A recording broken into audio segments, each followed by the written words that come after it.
Hey besties, welcome back to my channel. My name is Lindsay, and on this channel we cover all things beauty and a whole lot of fragrance content. And I am so sorry this perfume tray is coming out so late in the month.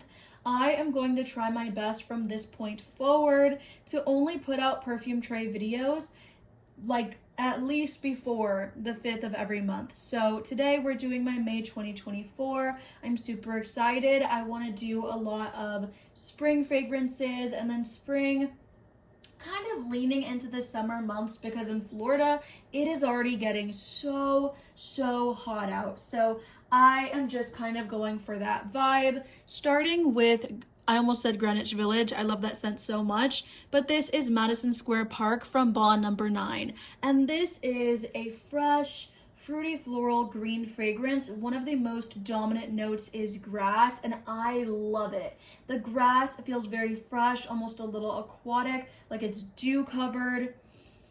And you really do get this fun little blueberry note, kind of just meshing everything together. And the florals are not stuffy. It is just a very beautifully done spring staple in my collection. The second I found this, I knew I had to get it. And then you also have, I think it's some teakwood at the base, some vetiver. I enjoy this scent so very much. I also like Madison Avenue. That one's probably next on my list, but it just felt a lot stronger with the florals. That one had patchouli, and this one just felt way lighter weight, and I like that for spring in Florida. So next is Ylang Gold from M. Micallef. This is one of the most beautiful summer fragrances in my collection, just period. I will be wearing this outside of summer. I'll be wearing it year round because while it is beachy, there's something very gourmandish to it. The way the vanilla is blended with that ylang, that banana sweetness. Then you have that milky, just addictive coconut note as well. This is stunning to me. And some people find it more floral than sweet. I think it's a beautiful blend of the two. I enjoy this so much. And if you want to feel like an absolute goddess, this is perfect. Also adding Bianco Latte from Giardini di Toscana. This is such a yummy, sweet, enveloping, creamy vanilla fragrance. It's vanilla, it's musky, it just makes my mouth water. If you've ever smelled like toffee nut syrup, it kind of has a similarity to that with the caramel and the honey. It makes my mouth water. Then just add like some vanilla cream. This is delicious. So good. Such good performance as well. Ylang Gold is going to be lighter wearing. This one is really great in performance. I moved Ylang Gold because I do want to add Bain Alice Rar from Paris Corner to the tray, which is supposed to smell very similar to Amouage Guidance. It's feminine. It's really different to what I have in my collection because it opens up very warm, spicy. There is a hazelnut note mixed in, and I do get a lot of the rose. So I do want to keep wearing it. Right now, I like it. I'm not obsessed with it, but I really want to get a sample of Amouage to see how similar they are. I'm also gonna add Baid Al Oud from Lattafa. This is supposed to be a pineapple brulee type of fragrance. I tried it one time, and to me, it's very warm, soft, spicy, and there is a sweetness. You get the pineapple for sure. It's supposed to smell like a pineapple brulee. It kind of reminds me of the aroma you get when you put on the stove like cinnamon covered pineapples, but just more powdery. It's really yummy. I do like it. I've seen some people absolutely hate this one, but I think it's really nice. And I love the packaging. It kind of reminds me of some of the Initios. I do want to add Kayali by Parfums de Marly to the tray because I know I'm going to reach for this constantly as it gets warmer, but I don't want to throw off my display. So just know I'm going to reach for this beautiful, warm, fruity floral so much as it gets warmer. It just shines in the heat. I wore it yesterday on Mother's Day and felt just so pretty. and it's not a super loud fragrance, but you will get it in your scent bubble, and if someone is close enough to you, they will get it as well. It is just gorgeous. Little sour in the opening, but as it dries down, it is such a beautiful, absolute dream. I love it. It's a little elegant, but then very fun. I have such a fun time with Kayali. So gorgeous. Next, I have like 10 million fragrances in front of me to pick from, but I think I'm gonna go with Beach Walk from Replica.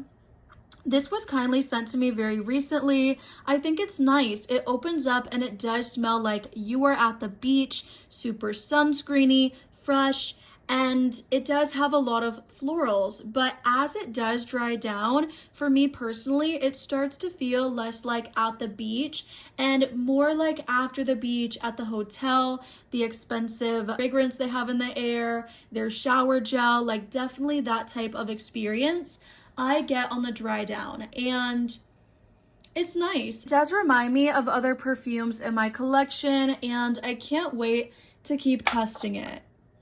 I'm also gonna add Sunkissed Goddess by Kilian, which opens up very, very sunscreeny, very soapy, sunscreeny, solar.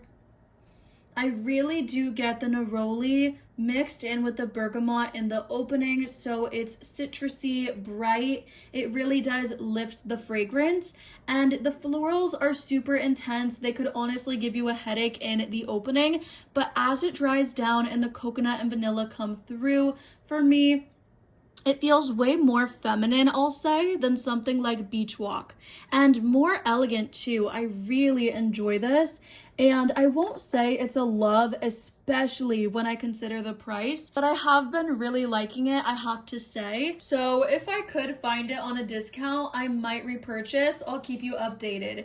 Next is Moonlight in Heaven by Kilian. I have been obsessing over Moonlight in Heaven because I have to put it on. I gotta put it on. This is just a gem. The way it opens up really makes my mouth water, but like it's not syrupy sweet with the mango. It is like a tropical, thin, refreshing opening that I adore. There's a soft spice coming from the pink pepper, but then you also get this dry sweetness from the combination of the mango with the grapefruit, and I feel like those dry notes, like that grapefruit note, really does elevate the fragrance in the most beautiful way.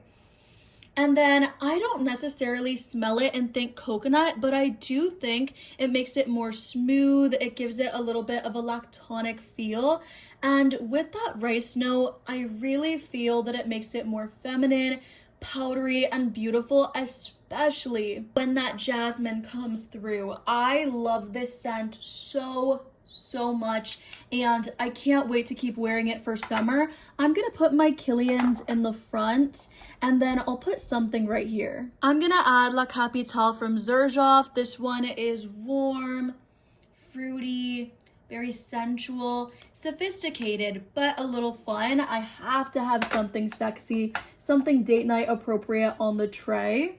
And then I'm gonna add Kayali Vanilla Candy Rock Sugar, which to me is the more girly version of something like Vanilla 28, still deep and dark and sweet, but you do have those whiffs of bubblegummy sweetness that you get on the dry down, which I love throughout the day. I know a lot of people are saying the patchouli just kills it, but I really like it in the fragrance. Also adding a new fragrance I got from Nest. This one is called Wild Poppy, and it's just a fruity floral. If you like that rose raspberry combination, I think you might really enjoy this one. Yeah, it's pleasant. It's fresh, fruity floral, little green, and I think for every day, this is a good one, especially for warmer weather. Next is Brown Girl Jane Carnival. This is a very spicy, sweet mango fragrance. I love the dry down. When the vanilla comes through, there's a spicy pepper note, which is really interesting, some ginger, nectar. I love Carnival. I'm gonna add one of my all-time favorite citrus vanillas. This one is Devotion by Dolce & Gabbana. And then I'm also gonna put Valentino Donna Born in Roma Green Stravaganza. I'm so happy to finally have it in a bigger bottle. This one is a really fresh, fruity in the opening. Even though fruit's not listed, I don't care. I really get something quite green, fruity, just really tasty and fresh in the scent in the opening. And then as it dries down, that does dial back, and I do get more of that vanilla and that gorgeous jasmine that Valentino Donna Born in Roma is known for. Very feminine, very pretty. And then, oh, I don't know, there's so many I want to add. I think for the last one, I feel like I should put Cocoa Shimmy just to get better acquainted with that scent, but I really don't want to. So instead, I'm gonna add Black Opium over Red to test it a little bit more. I've told you before, it reminds me of the Le Parfum on the dry down, but just more light, more feminine. You have the cherry nuances, and I barely get any coffee from this one, unfortunately, but I do think it's really pretty. And I think, again, for spring, summer, this is going to be just beautiful. And I really hope that with the bigger bottle, I do get good projection. I will keep you updated, of course. But this is my May 2024 perfume tray. I like the look of it. There's a whole lot going on. I feel like I'm gonna smell so good in May, and again, I'll try my hardest to make sure that next month I do get a video out sooner than later. I love you guys. I hope you enjoyed the video. If you did, do not forget to like, comment, subscribe, all the good things, and let me know down below the 3 fragrances you're most excited to rock in May. Bye, everyone.